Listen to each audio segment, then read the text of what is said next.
여러분 평안하신지요? 마침내 제3기의 마지막 교과가 되었습니다. 처음 시작할 때 제3기의 공부 내용이 어떻게 흘러갈지 매우 궁금하였는데요. 깊은 감동을 주고 오늘 마지막에 이르게 되었습니다. 우리가 성경 공부를 한다고 할 때면 대부분 교리 공부와 난해한 신학들을 다루는 공부를 하는 때가 있는데요. 제3기는 우리가 겪을 수 있고 겪고 있는 삶의 주제로 큰 위로가 되는 교과 시간이었습니다. 이제 제3기가 끝나지만 우리 삶의 친밀한 주제라는 생각에 이 교과 내용이 몸에 뵐 때까지 간직하시며 읽게 되기를 바랍니다. 여러분들에게 큰 위안을 주리라 생각합니다. 제3기 마지막 과의 제목이 고난당하신 그리스도인데요. 전체를 마무리하는데 매우 적합한 제목이라고 생각됩니다. 이는 우리의 삶의 길이고 모본이시고 우리의 구주이신 그리스도께서 그 모든 것들을 고난을 당하신 후에 얻으셨다는 것이기에 마지막 공부에서 이를 다시 짚어 확정하는 것은 중요하다고 생각합니다. 과연 마지막 교과 매일의 연구 안에 어떠한 중요한 메시지들이 숨겨 있는지 차례대로 그 보화를 찾아 함께 떠나가 보도록 하겠습니다. 기억절입니다. 제9시쯤에 예수께서 크게 소리질러 이르시되 엘리 엘리 라마 사박다니 하시니 이는 곧 나의 하나님 나의 하나님 어찌하여 나를 버리셨나이까 하는 뜻이라. 자, 이 세 줄을 한 줄로 좀 줄여볼까요? 나의 하나님 어찌하여 나를 버리셨나이까. 이 기억절은 예수님께서 십자가 위에서 하신 가상칠언이라고 하는 십자가 위에 7말씀이라고 하는 특별한 주제가 있는데요. 그 주제 안에 들어가는 하나의 아주 고통스러운 주님의 소리입니다. 여러분들이 이 기억절을 읽고 눈을 감고 십자가의 소리에 귀를 기울여 보시면 어떨까요? 특별히 나의 하나님, 나의 하나님이라고 반복된 외침은 어떻게 느껴지는지요? 감성이 아니라 깨어있는 지각으로 그 외침에 담긴 메시지들을 찾아보시게 되길 바랍니다. 어찌하여 나를 버리셨나이까 라는 말씀에 또 어떤 고통이 느껴지는지 단순히 슬픔으로가 아니라 지극히 고뇌하는 이성으로서 그 아픔을 함께 느껴보시길 바랍니다. 그리고 버림을 받는다는 것, 어찌하여라면서 하늘을 향해서 외친다는 것, 그것의 느낌이 무엇인지 여러분 스스로 찾아보시게 되길 바랍니다. 매일의 주제인데요. 일요일 예수님의 초기 생애, 월요일 사람들의 멸시와 거절을 당하심, 화요일 겟세마네 동산의 예수님, 수요일 십자가에 달리신 예수님, 목요일 고난당하신 예수님. 오늘 전체 매일의 주제는 예수님의 생애를 따라가면서 쭉 이야기했습니다. 그렇죠? 그래서 일요일과 월요일을 함께 묶을 수 있겠고요. 그 다음에 마지막 부분에 이르신 겟세마네 동산과 십자가에 달리신 예수님을 한 번에 묶을 수 있겠고요. 그 다음에 마지막으로 고난당하신 하나님, 이것을 하나로 묶어서 다룰 수 있을 것 같습니다. 특별히 제13과의 제목도 그러하지만 목요일 날 제목도 조금은 우리가 어떤 이 안에 깊은 뜻을 담고 있는 것이 아닌가 생각이 듭니다. 13과의 제목이 고난당하신 예수님 이렇게 했더라면 우리가 생각하는 예수님의 생활 속에 따라가는 고난의 여정들을 쉽게 이해할 수 있을 텐데요. 고난당하신 그리스도 이렇게 했습니다. 예수님 대신에 그리스도 이렇게 쓴 까닭이 무엇일까요?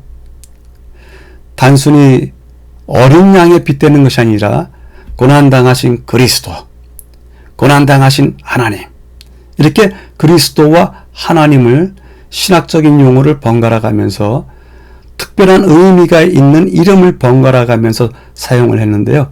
거기에는 깊은 생각이 있는 듯 싶습니다. 고난당하신 그리스도, 예수님이 아니다 그리스도, 그것은 그리스도, 즉 메시아, 기름 부음 받은 자, 우리의 구세주. 네, 예수님이 얻으신 모든 그의 존귀하심의 이름들이요, 메시아요, 그리스도시요, 구세주요, 그가 가진 모든 존귀하신 이름들은 고난의 끝에 얻으신 것들이십니다. 그렇게 고난당하신 그리스도 이렇게 쓰는 것은 매우 매우 합당합니다. 그리고 또 다른 느낌을 줍니다. 마찬가지로 고난당하신 하나님, 하나님께서 고난을 당하셨는가요? 그럴 수 있습니다. 그러나 미처 생각하지 못하고 살았던 것인데요, 하나님 자신이 고난을 당하셨다.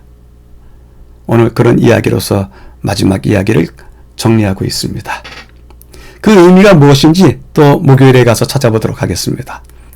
전체 배경이 되는 고난당하신 그리스도요, 이 고난당하신 그리스도에 대한 그리스도의 모습을 잠깐 보도록 하겠습니다. 지금 여러분들이 보시는 그림은요, 이스탄불에 가면 소피아 성당이라고 있습니다. 그 소피아 성당의 벽면에 그려져 있는 그림인데요, 정말 유명한 그림입니다. 우리가 이 그림을 보면서 주님의 눈 안에 빛나는 동정, 그리고 사랑, 고난의 삶, 고단한 삶, 고통의 삶, 그런 것도 함께 읽을 수 있을 것 같습니다. 네, 고난당하신 그리스도의 본문에서 우리가 찾아 읽을 수 있는 단어들이 무엇이 있을까요? 죄와 고통에 대한 이야기, 자유를 남정했다는 이야기, 그 다음에 하나님께서 타락을 이미 아셨다라는 이야기, 그러나 자유는 신성하다 때문에 자유를 허락하시는 대신에 그 자유 때문에 생기는 고통들을 감수하시기로 하셨다. 예수님께서 하늘과 땅을 이으셨다. 이런 이야기들이 이 짤막한 전체 배경 안에 들어있습니다. 이번 주 배워야 될 모든 내용들을 완벽하게 배경으로 삼을 수 있는 이야기가 적혀져 있습니다. 그래서 몇 군데에 줄을 쳐봤는데요, 사실 이제까지 제가 빨간 줄을 쳐놓았을 때는 그것은 그것 전체가 하나하나의 중요한 개념으로서 이걸 다 읽어봐야 된다, 이런 식으로 한 것보다는요, 그 문장 안에 이런 흐름의 세 가지 중요한 이야기거리가 있다. 그 세 가지 중요한 이야기거리를 같이 한번 읽어보자 하는 입장에서 줄들을 쳐섰습니다.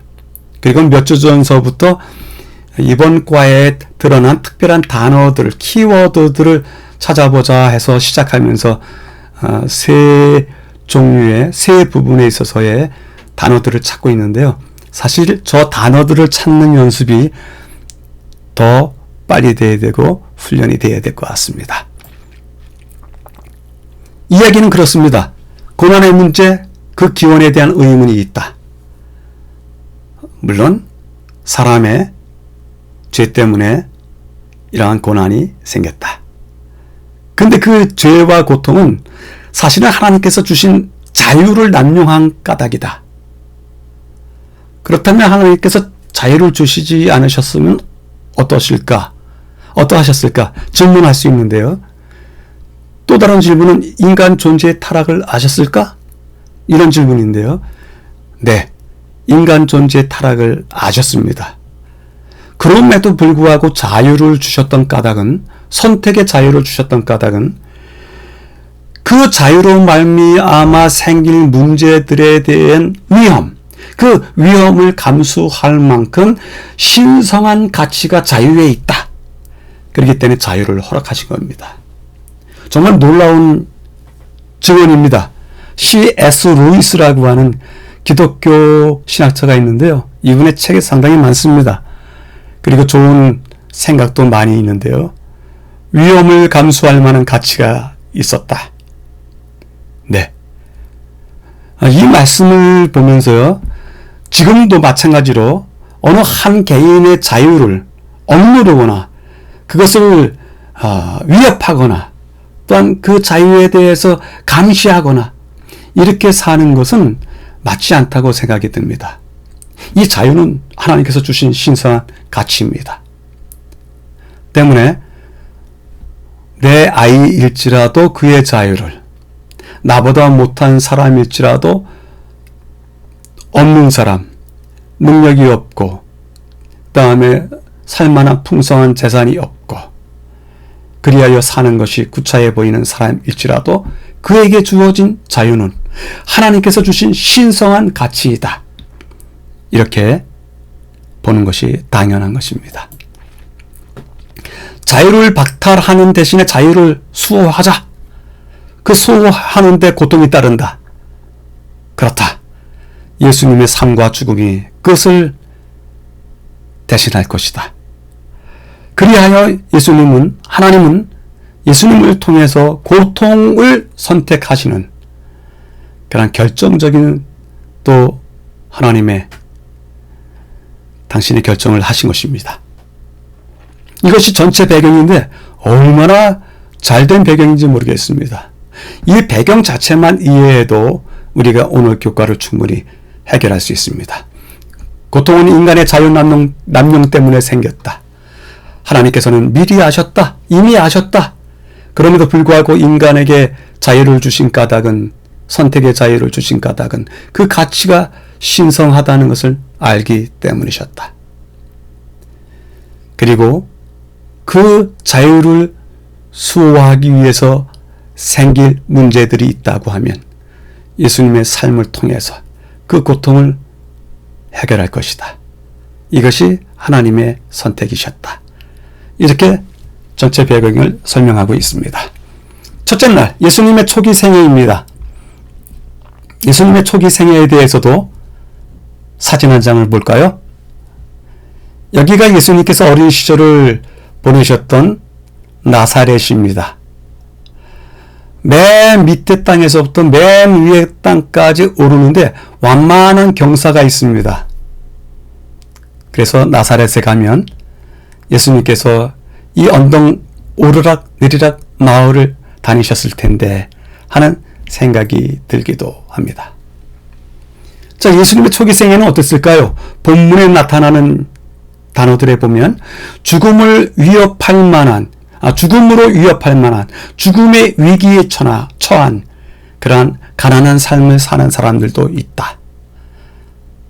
그리고 죄 없는 자가 죄 가득한 땅에 사는 경우도 있다. 순수한 영혼이 죄된 주변의 삶에 접촉해 사는 것을 그 자체가 고통일 수 있다. 이 세 가지 이야기를 하는데요. 다 예수님에 해당되는 말씀입니다.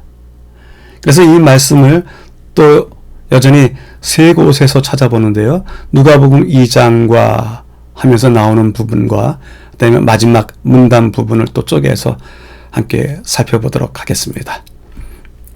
누가복음 2장에 나와 있는 강모, 구유, 또 탄생할 장소가 없어서 머물 여관이 없기 때문에 라고 하는 표현이 있는데, 그리고 또 산비둘기, 집비둘기에 대한 이야기가 있는데, 이 모든 것이 극히 가난한 자의 삶을 보여주고 있습니다.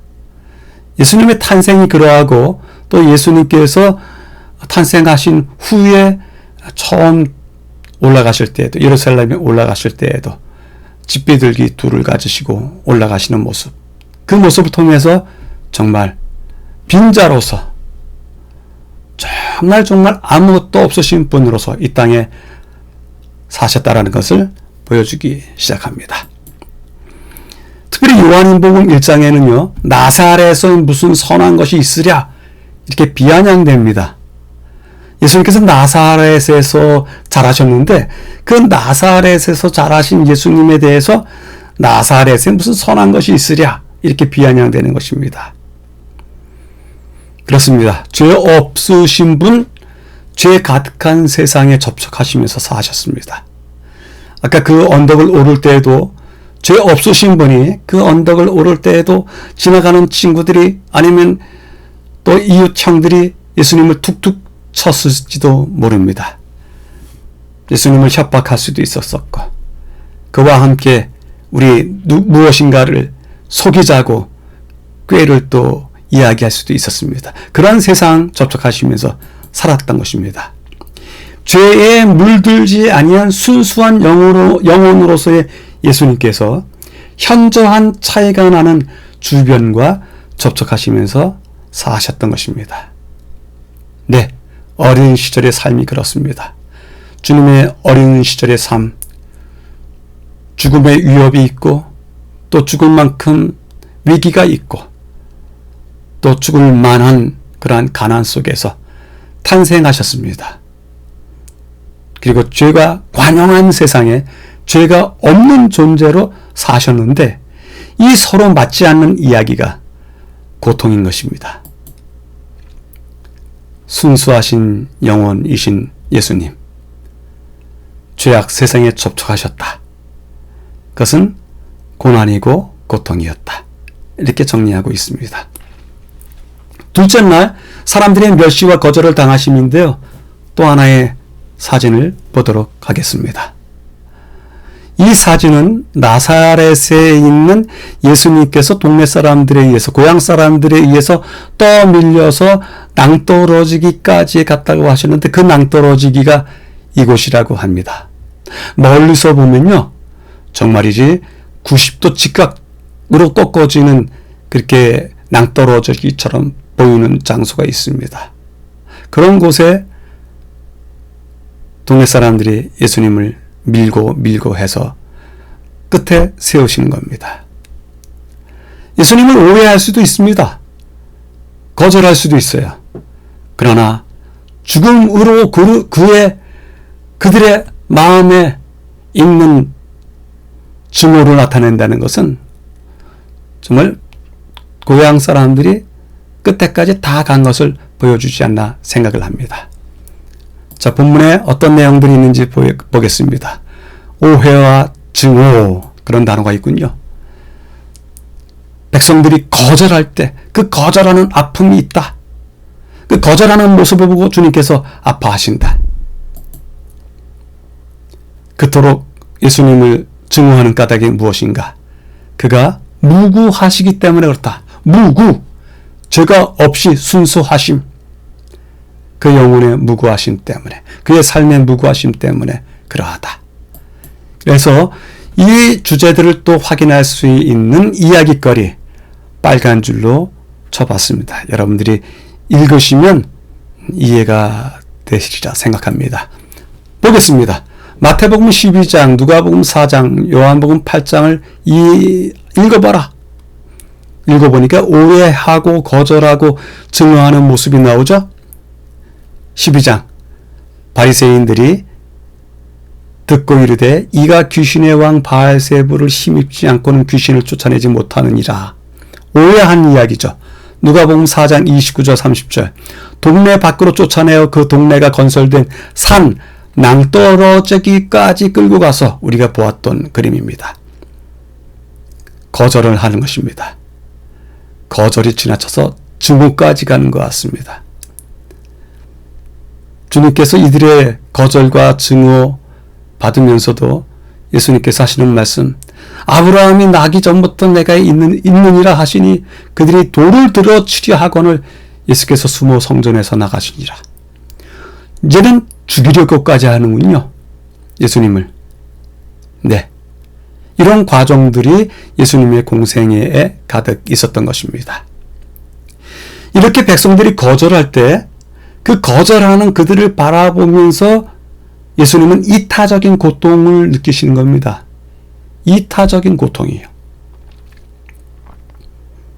거절하는 자들의 그 거절의 의미 예수님께서 보시는 겁니다.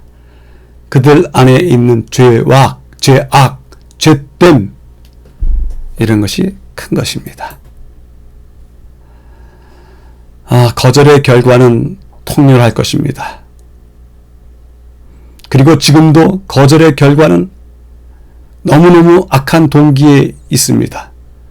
주님의 무고하심이 그분을 거절하는 이유입니다. 이 거절하는 자들에 대한 주님의 최후 모습도 있지만 이 거절하는 이들의 뒤에 있는 사단의 공격, 그것이 통렬하게 느껴진 까닭, 그것도 있습니다. 여전히 주님께서 죄가 없으시기 때문에 그러합니다. 네, 예수님께서 공생에 사시면서 백성들에 의한 오해와 거절과 증오를 받으셨습니다. 거절의 의미는 예수님에게 고통을 주었습니다. 거절로 인해서 겪게 될 그들의 최후 사건을 아시고 또 거절의 최후에 어떤 일들이 있을 것을 또한 아셨습니다.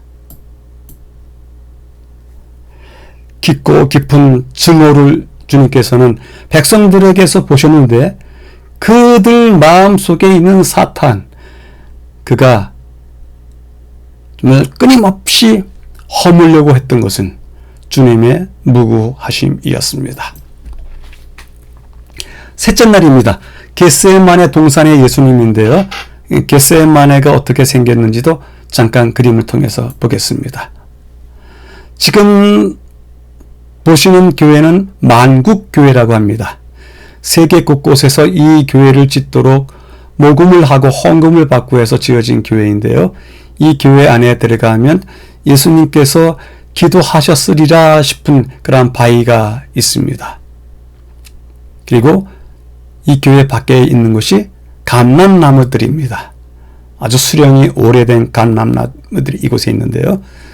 어쨌든 감는산 제일 밑바닥에 있는, 제일 밑에 처해 있는 이 겟세마네 동산에서 주님께서 기도를 하셨습니다. 본문에 무슨 얘기들이 있는가요? 재물이 있었다, 계획되었다. 이제 그 재물이 재물로서 일을 하게 될 것이다.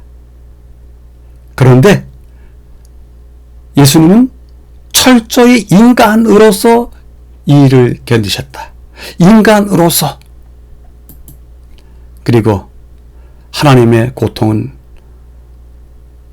이루 말할 수 없는 죄의 삭시기 때문에 이루 말할 수 없는 고통으로 이어진다. 겟세마네 동산에서 예수님이 단지 피땀을 흘리시면서 기도하고 밤새 기도하셨다는 그런 몇몇 가지 사건으로서의 일로서의 어떤 스토리보다는 제물로서 성취되는 순간 오직 인간 됨으로써 그 하나님의 공의를 견디시는 고통, 이런 식으로 저자가 말씀을 주시기 때문에 상당히 새로운 면도 있습니다. 이제 세 군데 그 이야기를 찾아가 보도록 하겠습니다. 수많은 고통 이후에 겟세마네에 역시 쓰셨다. 세상 죄를 위한 제물로서 계획되어 있고 그 희생이 이제 곧 성취될 것이다. 바로 그 성취되는 시간에 있다. 그 성취되는 시간 바로 직전에 주님께서 겟세마네 동산에 머무셨다. 그는 아버지 하나님에게서부터 분리되는 거리가 떨어지는, 아니면 아주 분리되는 그러한 경험을 이곳에서 하게 되었다. 아주 상당한 중요한 포인트라고 생각이 듭니다. 그리고 그 분리되는 과정 속에서 예수님께서는 신성의 어떠한 사용 없이 오직 인간으로서 그 죄악의 결과를 감당하시게 되었다. 하나님의 공의가 무엇인지 잘 아신다. 그렇지만 중보를 원하는 순간이었음에도 불구하고 중보도 없이 중보자가 세상의 죄, 내려앉는, 당신의 어깨 위에 내려앉는 그 모든 세상의 죄를 지고서 겟세마네에서 피땀을 흘리신다. 이렇게 이야기가 되겠습니다. 그래서 중요한 새로운 관점을 우리에게 제시하시는데요. 제물을 희생의 순간이다. 구속 성취의 순간, 제물이 희생되는 그 순간이다. 자기가 희생되어야 된다는 것을 알 때, 자기가 죽어야 된다고 하는 것을 알 때 우리는 어떤 태도를 보일까요? 근데 주님께서는 어떤 태도를 보이셨나요? 극히 서로 상반된 모습인 것 같습니다. 가장 큰 고통은 하나님과 분리되는 고통입니다. 그리고 그 분리되는 고통을 오직 인간됨의 그 아픔으로 겪으신 것입니다. 신성이 이 안에 들어가지 않았습니다. 오직 인간됨, 인성으로 그 시간을, 그 순간을 맞으셨습니다. 하나님의 공의에는 예의가 없습니다.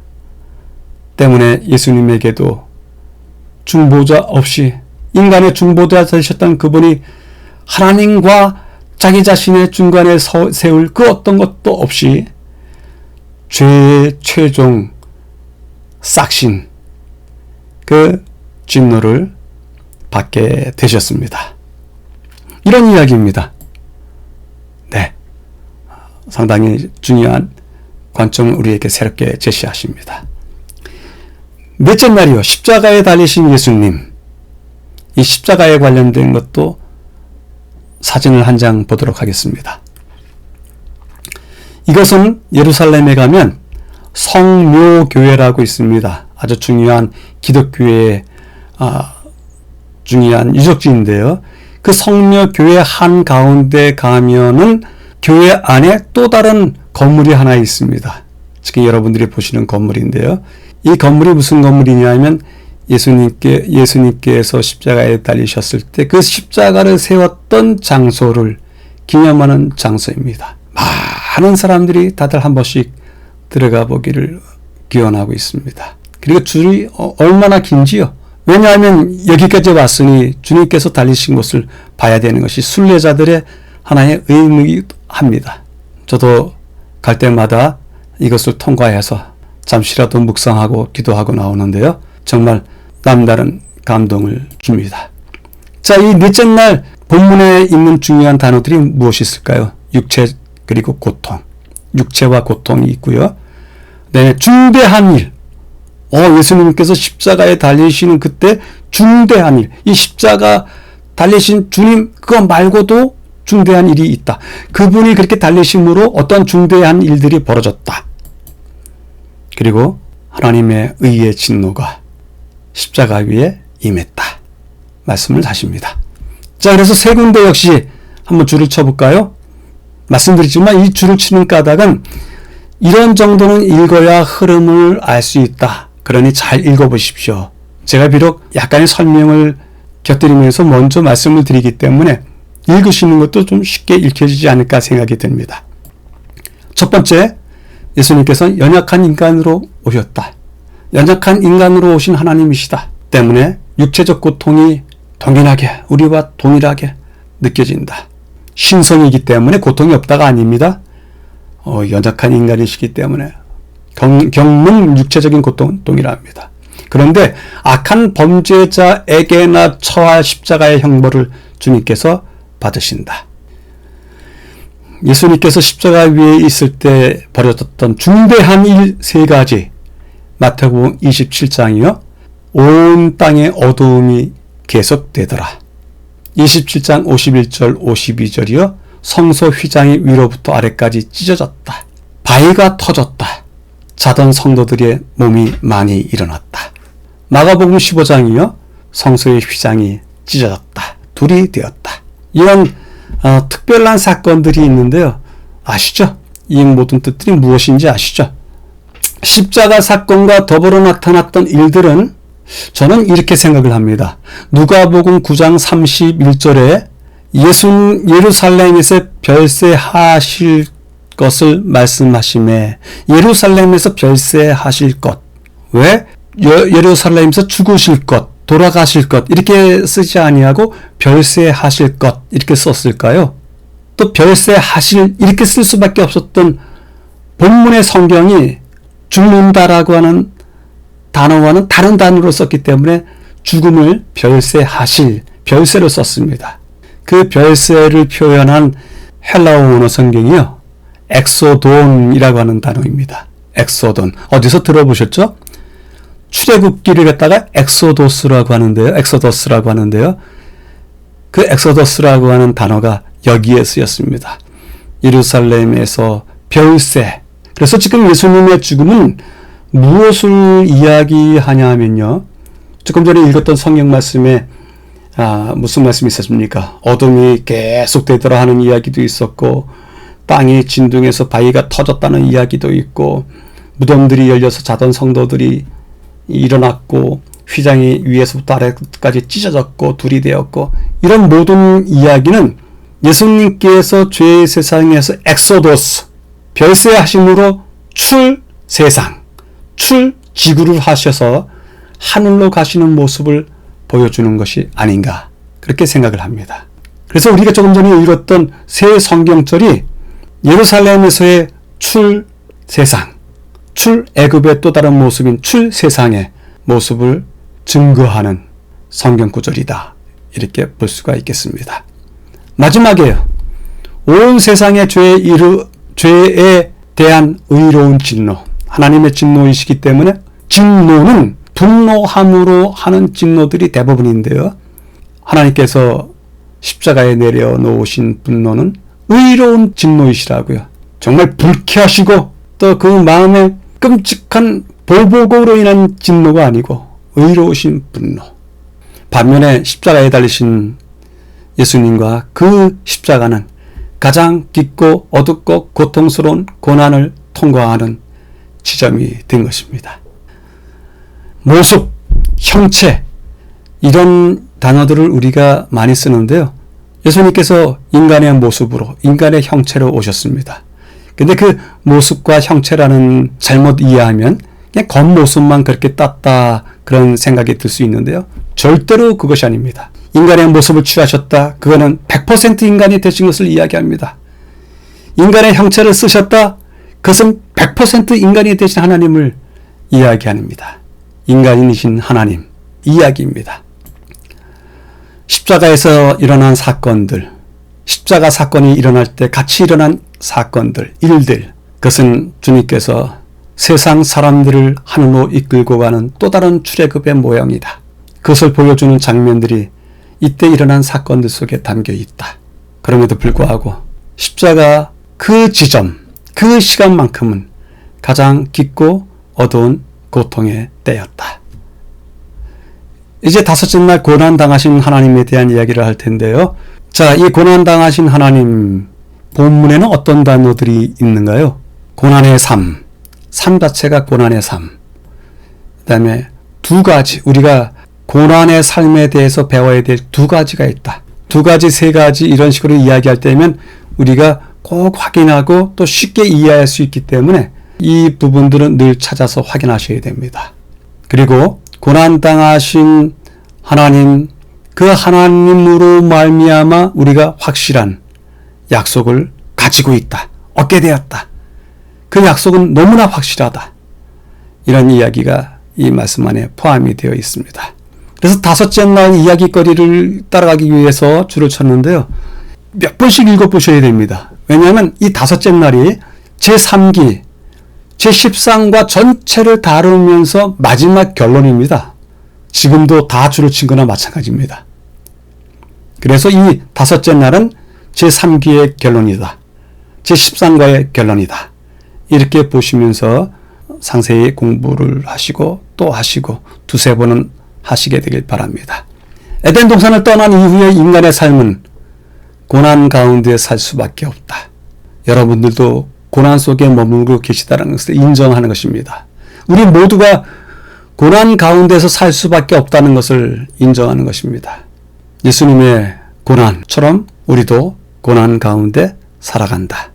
그럴 때 특별히 두 가지를 기억하자, 명심하자. 첫 번째, 십자가가 생각하자. 그것은 극한 고통이었다. 나의 고난은 그 십자가에 전혀 비교될 것이 아니다. 십자가는 모든 고난의 고난을 합한 합이다. 그렇지만 고난의 결과와 그 고난이 준 약속이 있다. 그것을 기억하라. 그러니까 십자가와 약속을 기억하라는 뜻입니다. 여러분들이 힘든 고통 속에서, 고난 속에서 시간을 통과하실 때면 이 두 가지를 꼭 기억하십시오. 십자가와 또한 그 십자가 고난이 준 결과, 그 결과에 의한 약속, 그것을 기억하라. 십자가를 생각한다면, 고난 당하신 주님을 생각한다면 그 고난을 통해서 복음의 어떤 대비책을 하나님께서 만들어 주셨다. 오히려 고난 당할 때 우리의 대비책이 있음으로 인해서 감사해야 된다. 왜냐하면 가장 큰 고난을 겪으신 주님께서 복음이 있기 때문이야. 그러하다. 주님의 시련 때문에 우리에게 주어진 약속, 확고한 약속이 되었다. 이 두 가지만 기억한다면 어떨까요? 우리가 우리 자신의 삶에 대해서 불평할 수가 있을까요? 우리의 고난에 대해서 한탄해야 할까요? 우리가 견딜 수 있을 것입니다. 속으로는 한탄하고 속으로는 눈물이 나와도 드러내놓지 않고 우리가 감사하는 우리 여러분들이 되길 바랍니다. 이것이 13과 전체의 결론입니다. 또 하나의 그림을 보겠는데요. 여기는 크리스천 위맨이라고 하는 사이트인데요. 거기서 늘 성경과 관련되어 있는 성경 말씀들을 이렇게 그림과 더불어서 이렇게 공개를 합니다. 공개 자료입니다. 근데 너무 좋은 말씀이 있기 때문에 그 말씀을 여러분들에게 보여드리려고 합니다. 하나님이 함께 하시고 계시다. 하나님이 우리와 함께 하시고 계시다. 우리 저 너머에 있으면서 우리와 함께 하시는 것이 아니라 우리의 고난 속에서 우리와 함께 계신다. 고난을 통하여 우리와 함께 계신다. 너무 중요한, 너무 감동적인 말씀이에요. 하나님께서 우리와 함께 하시는데 우리를 넘어서서 저쪽에 계시면서 우리와 함께 하는 것이 아니라 우리의 고통 속에서 우리와 함께 하시고 또 그분이 스스로 겪으신 고난 속에서 우리와 함께 하시고 우리에게 큰 위로가 되리라 생각을 합니다. 낙원을 떠난 후 모든 인간의 삶에는 고난이 있다. 그럼에도 불구하고 주의 고난은 극한 고난이었다. 대신에 그가 지신 극한 고난으로 인해서 얻은 십자가의 결과를 생각하자. 그것을 생각하게 된다면 우리는 고난을 감사할 수 있다. 영원한 삶에 비해서 우리의 고난은 너무너무 짧다. 하나님의 약속이 확고하게 하셨고 확고히 하시며 우리의 마음을 확고하게 해주시기를 기도하라. 이렇게 정리될 수가 있습니다. 더 깊은 나무를 위해서 주어진 이 말씀은요. 어느 부분에 줄을 칠 것이 없이 이것은 전체 한번 읽어보시는 것만으로도 우리가 예수님의 삶에 대해서 그분의 고난에 대해서 마무리를 잘 할 수 있을 것 같습니다. 그리고 우리도 동일하게 그 길을 따라갈 수 있을 것 같습니다. 더 깊은 영혼을 위해서 주어진 말씀을 또 여러 번 읽으시게 되길 바랍니다. 이제 자신에게 질문하기를 한번 던져보겠습니다. 우리 자신의 고난에 대해서 어떻게 평가해 왔는가? 그리고 이제는 어떻게 평가할 마음을 가졌는가? 정리하실 수 있으시죠? 이번 교과를 세 줄로 요약해 보겠습니다. 하나, 예수님의 삶은 고난의 길이었다. 십자가의 고난, 인간 죄값의 합이다. 십자가와 그 복음 그리고 그 약속 기억하라. 잊지 않게 되기를 바랍니다. 여러분들의 신앙이 되기를 바랍니다. 감사합니다.